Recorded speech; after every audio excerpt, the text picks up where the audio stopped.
नमस्कार. दुपारचं जेवण बाहेर झालं की मग संध्याकाळी काय करायचं हा प्रश्न असतो. दिसले ब्रेड घेतले, त्यामध्ये पाणी ओतलं आणि घट्ट पिळून घेतले. थोडे कॉर्न होते ते क्रश करून घेतले. कांदा उभा आडवा कसा पण चिरला, कोथिंबीर चिरली आणि मग हे सगळं साहित्य एकत्र केलं. त्यामध्ये मग मी ॲड केलं थोडीशी हळद, लाल तिखट, धणे जिरे पावडर, थोडीशी आमचूर पावडर आणि त्यामध्ये मीठ पण ॲड केलं, सफेद तीळ ॲड केले आणि हे सगळं मी छान असं घट्ट मळून घेतलं. मग मला लक्षात आलं की थोडंसं बाइंडिंग हवं आहे म्हणून मग कॉर्नफ्लोअर पण ॲड केलं, अगदी 1 चमचा.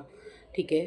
आणि हे ॲड केल्यानंतर पण मग मी सगळं ते मळून घेतलं आणि थोडं एक 5-1 मिनटं त्याला रेस्ट दिली.